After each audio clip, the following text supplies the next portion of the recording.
Saudara, kali ini kita akan mencoba membahas tentang bagaimana kita membuat keputusan shutdown atau melanjutkan operasi pada sebuah perusahaan yang beroperasi atau bekerja pada pasar persaingan sempurna.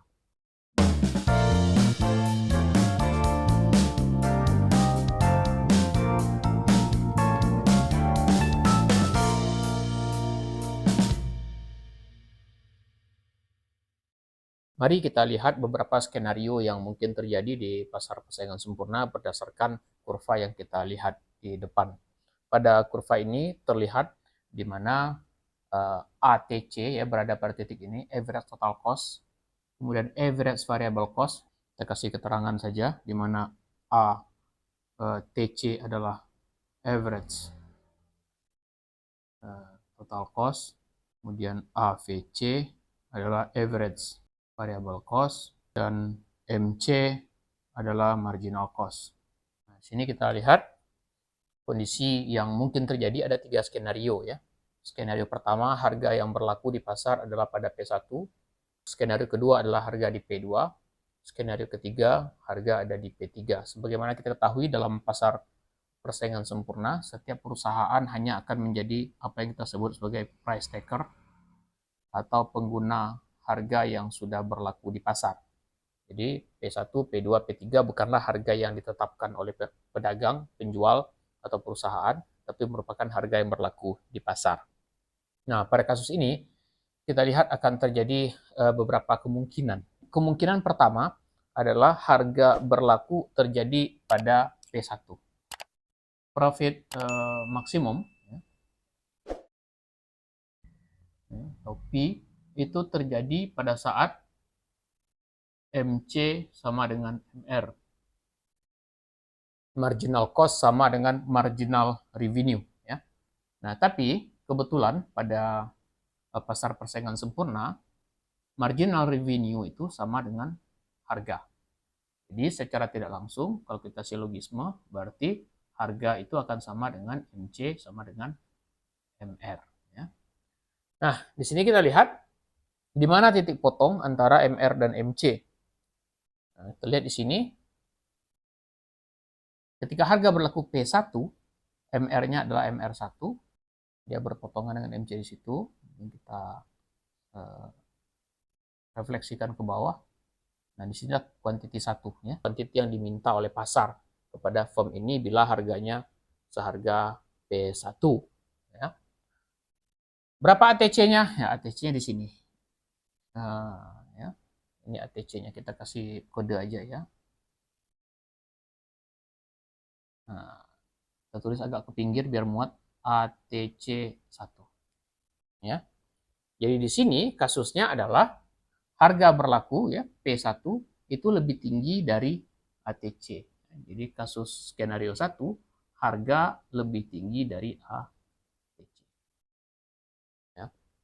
Artinya di sini perusahaan mendapatkan keuntungan yang mencukupi atau lebih dari normal. Artinya semua biaya-biaya sudah tertutupi oleh ATC, dan wilayah di atas ATC itu berarti wilayah laba, ya, wilayah yang mendapatkan keuntungan. Nah, sebuah perusahaan yang beroperasi dalam kondisi seperti ini, maka dia tetap bisa beroperasi, ya, baik jangka pendek, ya, maupun di jangka panjang, dia bisa tetap beroperasi, ya, tetap beroperasi. Kenapa? Karena dia bisa menutupi seluruh biaya-biayanya, bahkan mendapatkan keuntungan lebih yang lebih besar dari biayanya. Ya. Kasus kedua, bila harganya yang berlaku ternyata cuma P2. Kita lihat, kalau harga yang berlaku dengan adalah pada P2, maka kita lihat di mana MR berpotongan dengan MC ya, MR2. MR2 di sini dia berpotongan dengan MC di sini. Ya. Ini kalau kita refleksikan ke bawah, inilah Q2 ya. Di tingkat harga segitulah yakni di tingkat harga P2 dan pada kuantiti sebanyak Q2 lah terjadi permintaan kepada perusahaan ini. Nah, sekarang kita lihat berapa ATC-nya. Ya. ATC ketika MR2 berpotongan dengan MC2, nah kita tinggal refleksikan di garis ini. Ya. ATC-nya lebih tinggi ternyata, nah kita refleksikan ke atas. Ya, berarti potongannya di sini kira-kira. Ya. Sama dengan ATC1 itu ya, ATC-nya. Artinya, pada kasus ini, harga itu dia lebih kecil dari ATC. Ya, harga lebih kecil dari ATC. Ya. Tapi di sisi lain kita lihat ke bawah, ya, ke kurva AVC, ya, potongannya di sini, AVC-nya itu di sini. Ya. AVC pada skenario 2. Di sini kita lihat antara P2 dengan AVC, maka P2 masih lebih besar dari AVC, masih lebih tinggi. Ya. Kasusnya di sini ya, P lebih tinggi dari AVC. P lebih tinggi dari AVC, ini skenario kedua. Ya. Kalau kasus ini terjadi, berarti perusahaan ini masih mampu menutupi biaya variabelnya. Ya, karena kita lihat harganya lebih tinggi daripada biaya variabel. Ya, harganya di sini, ya, di P2, biaya variabelnya di bawah. Ya. Tapi dia tidak mampu menutupi biaya totalnya. Jadi kira-kira dia mampu menutupi biaya variabel, tapi selisih ini antara biaya total dan biaya variabel adalah biaya tetap. Dia nggak mampu menutupi biaya tetapnya. Ini kalau kita andai-andaikan dalam dunia nyata ya, kayak orang punya toko, dia masih bisa bikin barang dagangannya. Ya, kalau dia menjual kue, dia masih bisa bikin kuenya. Dia masih bisa beli tepungnya, dia masih bisa beli telurnya, dia masih bisa bayar karyawan yang bikin kue ya sesuai dengan jumlah kue yang dibuat. Tapi ketika harus membayar sewa toko, membayar sewa ruangan pabrik, dia udah nggak bisa lagi karena sewa toko adalah biaya tetap ya. Dia nggak bisa lagi menutupi biaya tetapnya. Artinya selama waktu pembayaran atau tenggang untuk pembayaran sewa toko itu belum sampai, dia masih bisa melanjutkan bisnisnya. Tapi ketika sampai masanya dia harus membayar kewajiban untuk membayar sewa toko, biaya tetapnya, dia udah nggak bisa lagi melanjutkan. Maka kesimpulannya di sini, kalau kasusnya seperti ini, di mana harga berada di antara AVC dan ATC, maka dalam jangka pendek, ya, perusahaan ini tetap beroperasi, masih bisa ya beroperasi, tapi dalam jangka panjang,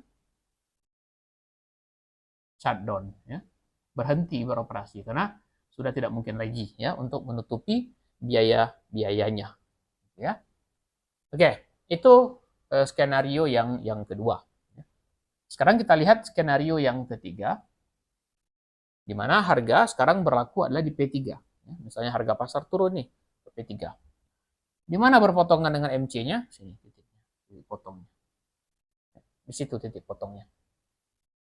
Kalau titik potongnya di sini, masih bisa nggak perusahaannya beroperasi? Jawabannya adalah tidak. Kenapa tidak bisa? Coba kita refleksikan ke atas. Ya. Di sini kita lihat AVC-nya udah tinggi ya, AVC-nya di sini masih sama dengan AVC 2 tadi. Ya. ATC-nya, malah ATC-nya lebih tinggi di sini. Ya.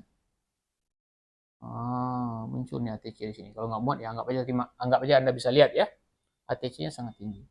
Jadi pada kasus ini, ya, harga ya, itu lebih kecil dari AVC.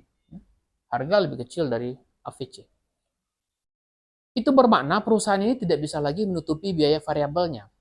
Ya, artinya kalau misalnya dia seperti tadi contoh toko kue itu jangankan untuk membayar sewa toko, jangankan membayar sewa pabrik atau sewa workshop, dia malah tidak bisa lagi beli tepung, dia udah nggak bisa lagi beli telur, dia udah nggak bisa lagi beli gula atau garam yang digunakan sebagai bahan kue, ya, sebagai biaya variabel kue.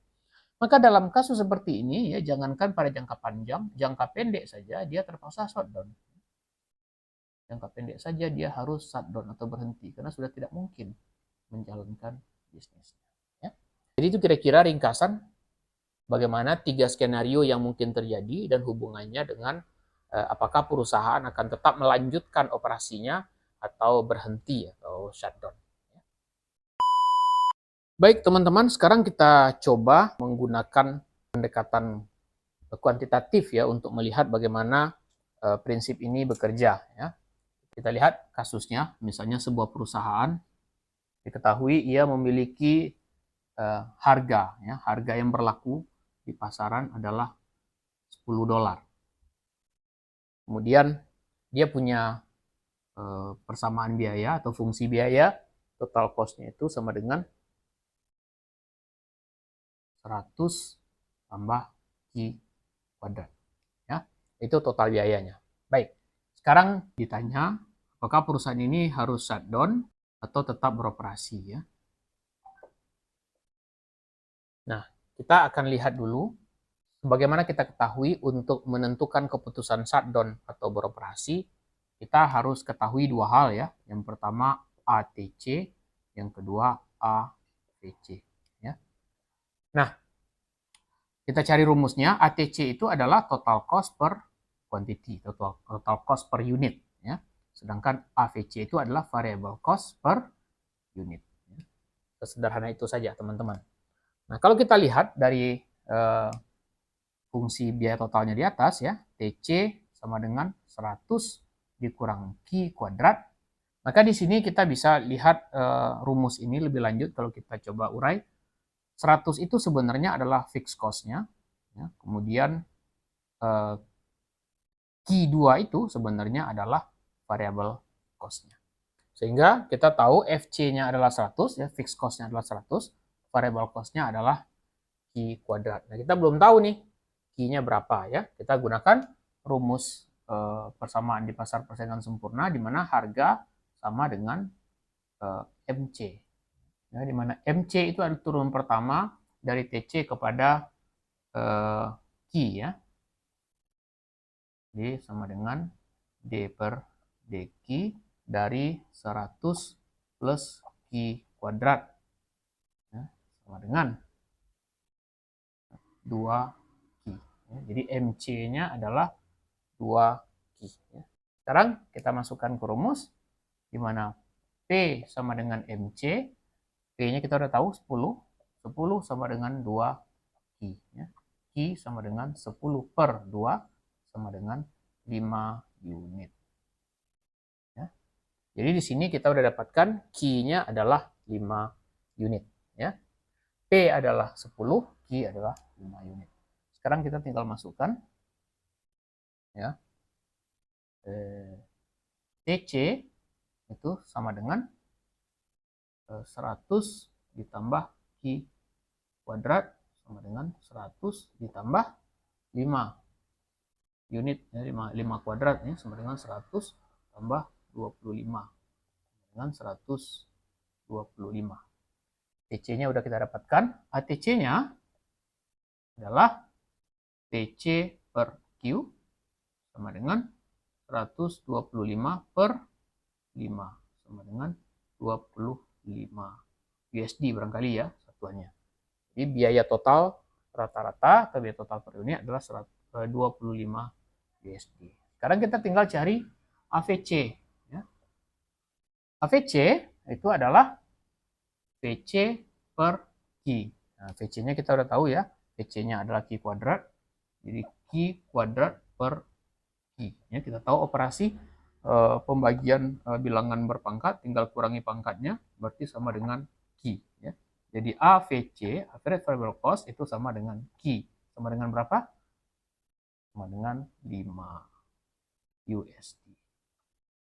Oke, jadi kita sudah tahu berapa AVC, berapa ATC, yakni ATC-nya adalah 25 USD, sedangkan AVC-nya adalah 5 USD. Kita catat dulu karena akan mau saya pindahkan. ATC sama dengan $25, AVC sama dengan $5. Sekarang tinggal kita judge, ya. Kita lihat perbandingan antara harga dengan biaya-biayanya. Ini kita lihat harga berlaku adalah $10, AVC adalah $5, ATC sama dengan $25. Maka di sini dapat kita lihat bahwa $5 itu lebih kecil daripada $10, kemudian lebih kecil juga dari $25 Atau kalau kita sederhanakan berarti A VC itu lebih kecil daripada harga, lebih kecil daripada ATC. Sesuai kaidah yang sudah kita rumuskan di awal tadi, bila kejadiannya seperti ini, maka berarti dalam jangka pendek dia tetap bisa beroperasi, tapi dalam jangka panjang perusahaan ini akan shutdown. Ya, nah itulah keputusan yang bisa dibuat terkait dengan kasus yang kita hadapi. Terima kasih teman-teman berkenan untuk mengikuti. Kalau ada pertanyaan bisa tinggalkan di kolom komentar. Jangan lupa like, komen, dan subscribe. Sampai ketemu di video selanjutnya.